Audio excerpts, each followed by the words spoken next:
এর বুকে মানুষ অধীর অপেক্ষায় রয়েছেন। মানুষ অপেক্ষায় রয়েছেন। যে মানুষ তৃণমূলকে ভরসা করেছিলেন তাদের ভরসা ভাঙছে। যে মানুষ বিজেপিকে ভরসা করেছিলেন তাদের ভরসা ভাঙছে। গরিব, মধ্যবিত্ত, নিম্ন মধ্যবিত্ত, দিন আনা দিন খাওয়া শ্রমিক, কৃষক মানুষ তারা আজকে অসুবিধার মধ্যে রয়েছেন। ভয়ঙ্কর অসুবিধার মধ্যে আছে আজকে গোটা রাজ্যের মানুষ। ভয়ঙ্কর অসুবিধার মধ্যে আছে আজকে গোটা তমলুকের এলাকার মানুষ। আমার আওয়াজ যত দূর অবধি গিয়ে পৌঁছচ্ছে আপনাদের অভিজ্ঞতার কাছে আমরা জানতে চাইছি কি ভয়ঙ্কর জিনিসের দাম বেড়েছে বলুন তো। নিত্য প্রয়োজনীয় জিনিস, চাল, ডাল, আলু, ভোজ্য তেল, সর্ষের তেল, পেট্রোল, ডিজেল, রান্নার গ্যাস, খাবারের ওষুধ, কৃষকের সারের দাম, এমন কোন জিনিস আছে যে জিনিসের দাম এই দুই সরকারের আমলে বাড়ল না? একদিকে বিজেপি ক্ষমতায় আসবার আগে আমাদেরকে বলেছিল ক্ষমতায় আসলে জিনিসের দাম কমিয়ে দেবে, ক্ষমতায় আসলে পেট্রোলের দাম কমিয়ে দেবে, ডিজেলের দাম কমিয়ে দেবে, শিক্ষিত বেকার ছেলে মেয়েদের হাতে চাকরি তুলে দেবে, শিক্ষিত বেকার ছেলে মেয়েদের হাতে কাজ হবে, শিক্ষিত বেকার ছেলে মেয়েদের দুটো হাতে একটা কাজ হবে। বিজেপি ক্ষমতায় আসবার আগে প্রতিশ্রুতি দিয়েছিল বছরে 2 কোটি করে চাকরি হবে। আর অন্যদিকে আমাদের রাজ্যের তৃণমূল কংগ্রেসের সরকার, তারা প্রতিশ্রুতি দিয়েছিল তারা জিতলে ডবল চাকরি হবে। আজকে ডবল চাকরি তো ছেড়ে দিন, আমাদের রাজ্যের শিক্ষিত ছেলে মেয়েরা আজকে বুঝে গেছে যাদের একটা চাকরি দেওয়ার মুরদ নেই, যাদের একটা চাকরি হাতে তুলে দেওয়ার মুরদ নেই, তাদের মুখ থেকে যখন ডবল চাকরির গল্প আমরা শুনতে পাই সেটা মিথ্যা কথা ছাড়া আর অন্য কোনো কথা হতে পারে না। কি ভয়ঙ্কর অসহনীয় কষ্টের মধ্যে রয়েছে আমাদের গোটা প্রজন্ম। আমাদের যাদের বয়স 25 থেকে 40-এর মধ্যে, যারা একটা কাজ চায়, যারা একটা চাকরি চায়, বাবা মা ছোটোবেলা থেকে পড়াশোনা শিখিয়েছে, বাবা মা ছোটোবেলা থেকে স্কুলে পড়িয়েছে, কলেজে পড়িয়েছে, বাবা মা ছোটোবেলা থেকে স্কুল কলেজে পড়ালো, স্বপ্ন একটাই যে একটা কাজ করে, একটা চাকরি করে বাবা মার মুখে একটু হাসি ফোটাবো, সংসারে 10টা টাকা আমি অবদান দেব, নিজের পয়সায় ইনকাম করে নিজের বাবা মাকে একটু ভালোভাবে বাঁচিয়ে রাখবো। কিন্তু আজকে গোটা পশ্চিমবাংলায়, গোটা তমলুকে, গোটা দেশে আপনি ঘুরুন, এই ময়নার বাড়িতে আপনি ঘুরুন, আপনার এলাকায় ঘুরুন, দেখবেন 2টো বাড়ি অন্তর 3 নম্বর বাড়িতে শিক্ষিত বেকার ছেলে মেয়েরা বসে আছে। এর চাইতে বড় সমস্যা আজকে কি হতে পারে? কোথায় যাবে আমাদের বাড়ির ছেলে মেয়েরা যারা পড়াশোনা শিখলো? কেউ ক্লাস 10 পাস, কেউ ক্লাস 12 পাস, কেউ গ্র্যাজুয়েশন পাস, কেউ মাস্টার ডিগ্রি পাস, কেউ বিএড করলো, কেউ ডিএলএড করলো, কেউ ইঞ্জিনিয়ারিং করলো। চোখে স্বপ্ন একটাই যে একটা কাজ করে পরিবারের পাশে দাঁড়াবো। কিন্তু এই অভাগার দেশে আর এই অভাগার রাজ্যে একটা নতুন কোনো শিল্প কলকারখানা নেই, একটা নতুন কোনো চাকরির ব্যবস্থা নেই।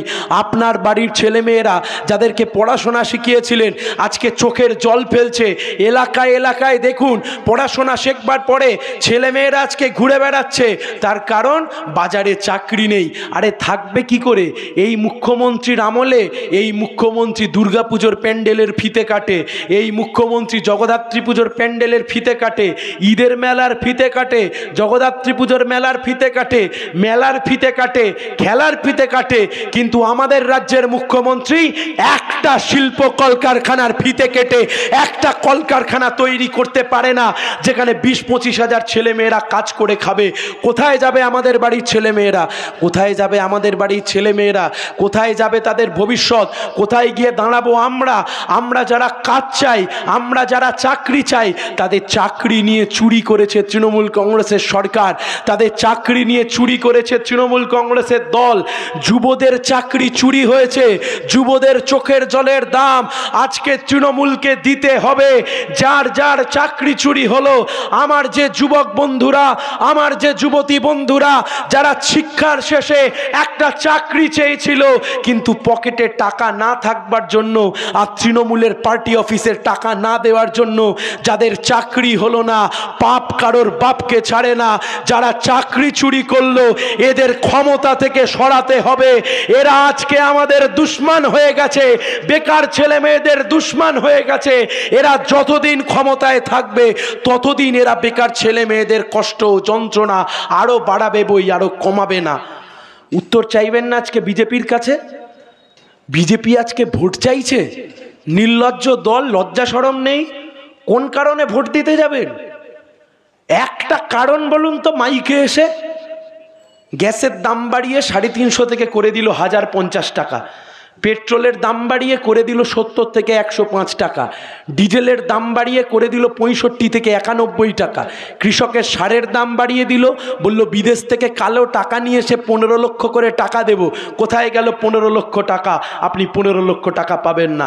আর সব শেষে বিজেপির নেতারা এলাকায় এলাকায় প্রচার করলো, আপনারা যদি বিজেপিকে একটা ভোট দেন, আপনারা যদি বিজেপিকে জেতান, তাহলে এই রাজ্যের মুখ্যমন্ত্রীর বিরুদ্ধে যে চুরি দুর্নীতির অভিযোগ আছে, মুখ্যমন্ত্রীকে জেলে পোড়া হবে আর তার ভাইপোকে জেলে পোড়া হবে। এই কথা শুনে রাজ্যের সাধারণ মানুষ 2019 সালে বিজেপিকে 18টা আসনে জেতালো। এই কথা শুনে রাজ্যের মানুষ বিজেপিকে 2021 সালে 77টা আসনে জেতালো। কিন্তু 77 আর 18টা আসন পাওয়ার পরেও আমাদের রাজ্যের মুখ্যমন্ত্রী আর তার ভাইপো ড্যাং ড্যাং ড্যাং ড্যাং করে বাইরে ঘুরে বেড়াচ্ছে। দিল্লির মুখ্যমন্ত্রী গ্রেপ্তার হয়, ঝাড়খণ্ডের মুখ্যমন্ত্রী গ্রেপ্তার হয়, কিন্তু বাংলার মুখ্যমন্ত্রী আর তার ভাইপোকে ইডি আর সিবিআই ছুঁয়েও দেখে না। তার কারণ সেটিং আছে তাই রে, চোরের মাথা বাইরে। একের পর এক চুরি দুর্নীতি করবার পরেও আমাদের রাজ্যের মুখ্যমন্ত্রী আর তার ভাইপো বাইরে ঘুরে বেড়ায়। তার কারণ কি? বিজেপি বলে দিয়েছে রাজ্যে দিদি আর কেন্দ্রে মোদি। দিল্লিতে মোদি থাকবে আর রাজ্যে দিদি থাকবে। দিল্লিতে নরেন্দ্র মোদি সরকার চালাবে আর রাজ্যে দিদির সরকার চলবে। পশ্চিমবাংলায় তৃণমূলের সরকার চলবে আর দেশে বিজেপির সরকার চলবে। আমরা বলছি মানুষকে আপনি একবার দুবার বোকা বানাতে পারেন, ন্যাড়া একবারই বেলতলায় যায়, বারবার বেলতলায় যায় না। এবারের ভোট ওই জোড়া ফুল আর পদ্ম ফুল ছেটে দিতে হবে, কাস্তে হাতুড়ি তারা একটাই প্রতীক।